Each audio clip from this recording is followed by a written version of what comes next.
દુંદાળો દખ ભંજણો સદાય બાળે વેશ, इस समीरो लख लाभ दिए वो तो गौरी नंद गणेश।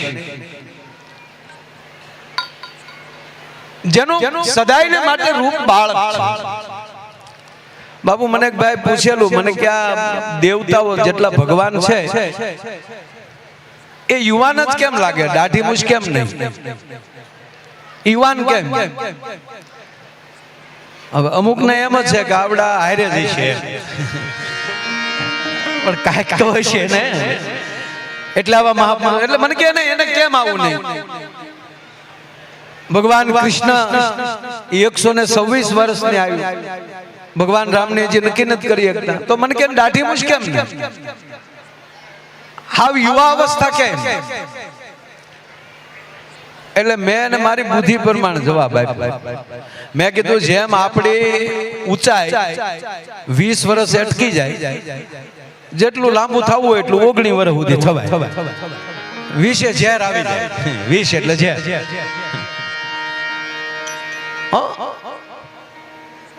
18 વર્ષના થાય ને ત્યાં સુધી આપણી ઉંમર આખું ગામ ગણતું હોય. 18 વર્ષના થાય ને ત્યાં સુધી ગામ ગણે, ફલાણા બેન દીકરો અવડો થયો, ફલાણા બેન દીકરી એવડી થઈ, એનો વ્યવહાર થયો કે નહીં ક્યાંય, ગામ બહુ ચિંતા કર્યા. કેટલું ભણ્યો હોય, કારણ કે 19 પોગે એટલે તો પછી પૂરું થાય. 19 વટે પછી આવે 20. અને આ દીકરી દીકરાઓ બધા યુવાનો બેઠા છો, પગે લાગીને કહો મારા બાપ, અમુક વાત નીકળતી હોય ધ્યાનથી સાંભળજો. 20 નો અર્થ થાય ઝેર. આપણા જીવનનું ઝેર ચાલુ થાય. પછી દીકરી હોય તોય ભલે, દીકરો હોય તોય ભલે. અને એ દીકરી દીકરા જે એના સદગુરુ ઉપર ભરોસો રાખીને જે 9 વર્ષ એની જિંદગીના જે 20 પછીના જે 9 વર્ષ છે એ, કારણ કે ઝેર વધતું જાય, 21, 22, 23, એમાં જો ચીલો ચૂકી ગયો અને એનો ટ્રેક છોડી દીધો તો મર્યો. પણ જે 9 વર્ષ મજબૂત થઈને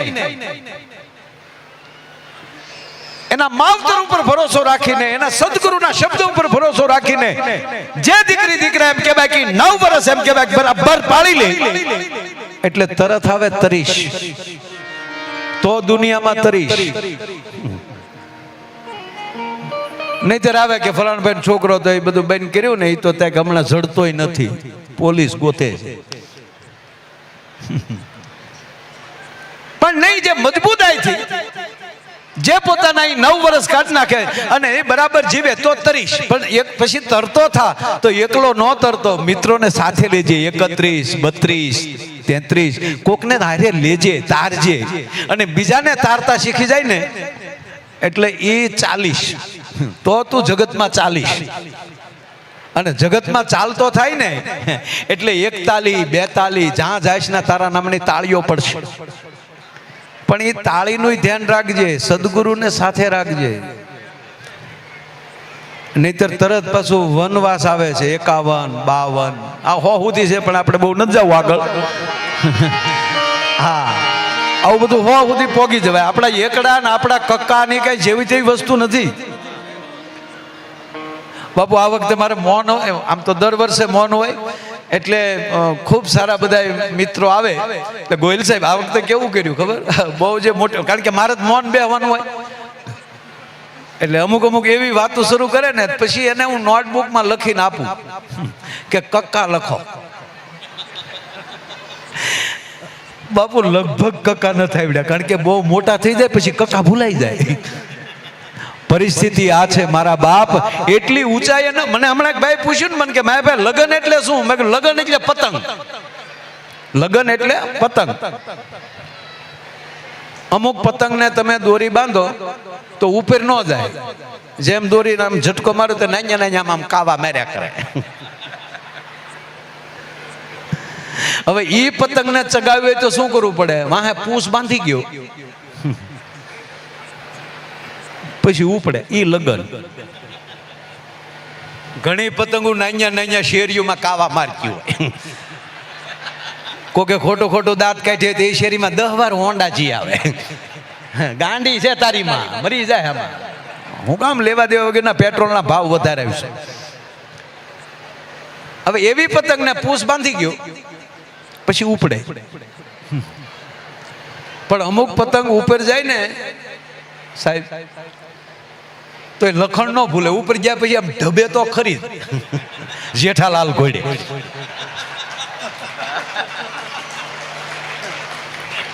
આમ ને આજુબાજુ જોયા કરે. હવે એ ઢબતી હોય એ પતંગને શું કરવું પડે? એને કાની બાંધી ગયો લટકણિયા એટલે હજળ થઈ જાય. ઈ છોકરા એક છોકરો આ બાજુથી બાપા, એક છોકરો આ બાજુથી, અને મારે પછી પતંગ એવી હલવાય. પણ બાપુ મહત્વનો મુદ્દો હવે છે, દોરી શું છે? દોરી છે એ વ્યવહાર છે માણસનો. જેની દોરી ઉપર, જેના વ્યવહાર ઉપર, જેના દોર ઉપર સદગુરુની કૃપાનો કાચ પવાઈ ગયો હોય, એ પતંગને કોઈના બાપની તાકાત નથી કે એની પતંગ પછી કોઈ કાપી શકે. એની પર કૃપાનો કાચ, એના વ્યવહારને કોઈ તોડી ન શકે. પણ અમુક દોરી સારી હોય, બધું હોય, પણ પાછું ઢીલ દેવામાં ધ્યાન રાખવું. હોય એટલો દોર ન મૂકી દેવો, નગર ઘણા ફિરકીને ગાંઠિયું મારતા ભૂલી ગયા. હરદીન પડખે પકડવા વાળો હોય ને એ કોણ છે એ ખાસ ધ્યાન રાખવું. બાજુમાં તમારી જે ફિરકી પકડીને ઉભો હોય એનું બહુ ધ્યાન રાખવું. એને ગાંઠ તો મારી કે નહીં. અને અથવા તો શું કહેવાય, ઢીલ દી દે પછી પાછું હકેલ્યું ન હકેલે ને ઘૂસ્યું કરાવે સમાજમાં. પણ દોર પાકો હોય, ફિરકી પકડવા વાળો સારો હોય, ત્યારે એટલો બધો તો દોર ન દઈ દેવાનો કે પતંગ બહુ ઊંચી વહી જાય. અને જે પતંગ સાહેબ બહુ ઊંચી વહી જાય પછી નાની બહુ દેખાય. અને સમાજમાં મારા વાલા એટલું ઊંચું ન વયું જવું કે દુનિયા આપણને નાના સમજવા મળે. ભલા માના આ જીવનની બધું ઘડતર છે સાહેબ.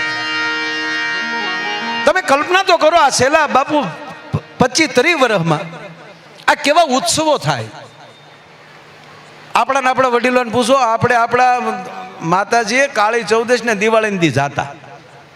એને બદલે આજે યુવાનોમાં અને આવા મહાન શાસ્ત્રો, આવા સંતોથી આજે ઘણો બહુ ફેર પડ્યો. કેવી કેવી કથાઓ બધે થાય, કેવા આવા ઉત્સવો, કેટલા ગણપતિ ઉત્સવ થાય. 25 વર્ષ પહેલા આપણે પાલનપુરમાં અહીંયા કેટલા ગણપતિ થતા. આજે તમે જુઓ તો નાના મોટા કેટલા આયોજન થાય. ગામો ગામ અત્યારે ગણપતિ બાપા મોરિયા એ કાર્ય આખા દેશમાં. પણ મારે એક પગે લાગે ને કેવું છે કે એ ગણપતિ કાયમ પછી હૃદયમાં રાખજો. ઉત્સવ પૂરો થયો અને એક મને તમારું એક આયોજન મને હર્ષભાઈ બહુ સારું ગમ્યું કે તમે આ મૂર્તિને પધરાવતા નથી. એકવાર આ મંડળ માટે એ માટે તાળી થઈ જાય સાહેબ. નિમિત્ત પૂરતી એક નાની મૂર્તિ રાખે, એને પધરાવે છે. આ મૂર્તિને પાછી 1 વર્ષ પૂજા કરી અને પાછા હણગારીને આ વર્ષે પણ મૂકે છે. એ બહુ સારી વાત છે. નહીતર જેટલો સ્થાપના કરવાનો ઉત્સવ હોય એટલો જ ઉત્સવ પાછો પધરાવાનો હોય. ના, મૂર્તિઓ હારી હોય ને હાચવો.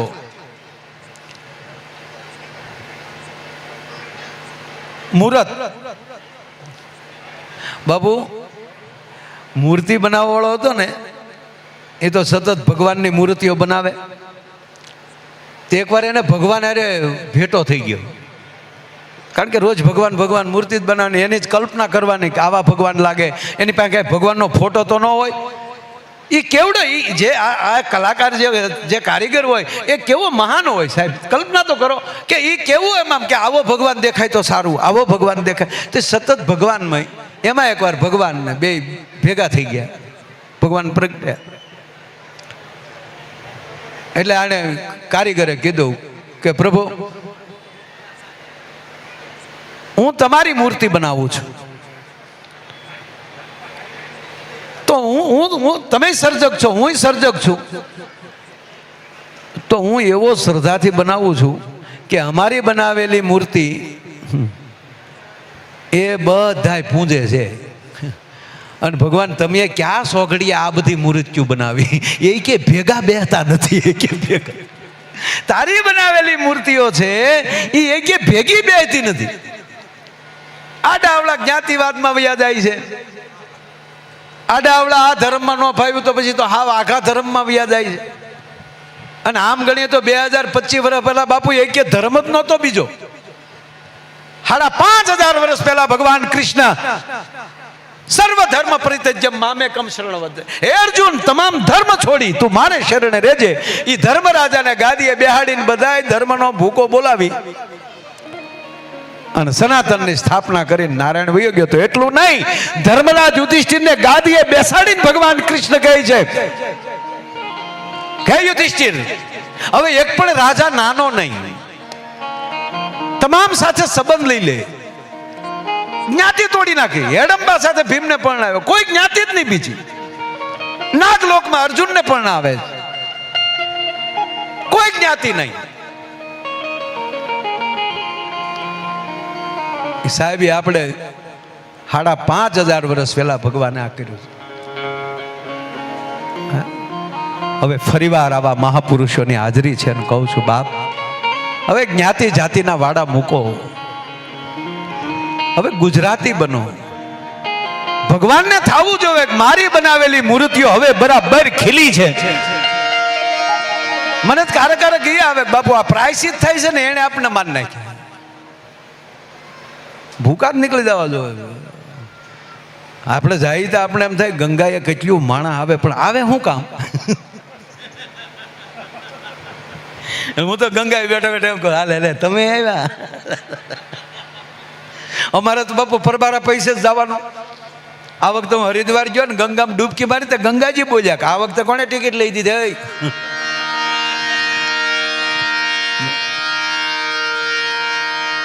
ધાલિયા સાહેબ કેમ નીકળ્યા એ તો મને ખબર છે. કાંઈ વાંધો, નાના નાના બાળકો છે ને. હા વાહ વાહ. આજે ખૂબ દરેક અધિકારી શ્રીઓનો ફરીવાર આવેલી હાર્દિક એકવાર તાળીઓના ગણનારથી વધાવો સાહેબ. તમને અધિકારીઓ પણ સારા મળ્યા છે, ધારાસભ્ય સારા મળ્યા છે. ધારાસભ્ય બધા પણ આવા હારા સભ્ય ઓછા હોય. હા સરળ સ્વભાવ. હું એકવાર એરપોર્ટ મળ્યો ને એકવાર અહીંયા બીજી વાર મળ્યો. એકવાર અમે એરપોર્ટમાં ભેગા થઈ ગયા અને મને સારું એવું છે, હું એકવાર મળ્યો ને મને ભૂલાય નહીં, હારા માણા હોય તો. એટલે ખૂબ સરસ વાત છે. અમારા ગોહિલ સાહેબ અહીં ઉપસ્થિત છે, 2 ગોહિલ સાહેબ. હા ઠેઠ પાછળ સુધી બાપુ બધા છેલ્લે થઈ જાય. આમ જો આમ જેટલું અંદર અવાય તો વહી આવજો, બાકી બધું રેડી છે. હા અને આમાં બાપુ ગણપતિ ઉત્સવમાં છે ને હજી લગ્નનો છે ને એ બહુ આવે. હું કામ ગણપત દાદા ને કે હે ગણપત દાદા અમારા ગણે કેદી મંડા હે.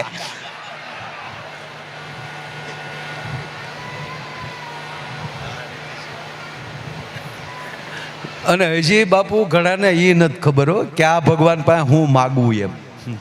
ઘણા ગણપત દાદા પાસે આવીને કે હે ગણપત દાદા રીધી સીધી આપજો. અરે એના ઘરના છે ડોહા, એને કયો રીધી સીધી કૃપા કરજો. હવે એ હાટું તો પ્રદક્ષિણા ફરવી પડી હતી. અને બાપુ મહાદેવ મહાદેવ છે, એક જ એવા દેવ છે કે આખું પૂરેપૂરો પરિવાર પૂજાય. બોલો લ્યો, ભગવાન મહાદેવ પૂજાય, માં ભવાની પૂજાય, ગરવા ગણે પૂજાય, કાર્તિકેય મહારાજ પૂજાય, એના ડોકના ઘરેણા પૂજાય, એના વાહનો પૂજાય, નંદી, હાવજ, સિંહ. પણ પાછું કંટ્રોલ કેવો બધો. કાક બાપુએ સરસ આનું ગીત લખેલું છે, પણ હું ડાયરેક્ટ વાત કરતો કે ભગવાન શિવ એ શીખવાડે છે કે કોઈનો વિરોધ ન હોવો જોઈએ. જે હપીને રહે ને એ આખું ઘર પૂજાય. હાલો સાપને અને ઉંદરને ગમે ફાવે ભેગું થઈ શકે તો ભોળાનાથને ડોકમાં સાપ, ગણપતિનું વાહન ઉંદર, રહીને ભેગા. સિંહ અને નંદી ભેગા રહી શકે? નંદી અને હાવજ ભેગા ન રહી શકે. પણ માનું વાહન સિંહ છે, હાવજ છે. ભગવાન શિવનું વાહન નંદી છે ને ભેગા. તો આ બધા જો ભેગા રહેતા, તમે આવા વિચારવાળી વ્યક્તિ જો ભગવાન મહાદેવ કે ભેગી થઈ જાય ને તો એનો આખું ઘર પૂજાય. ભલા માણા આ તો હવારમાં ભેગા હોય ને હાજે રિહાઈને બેઠા હોય.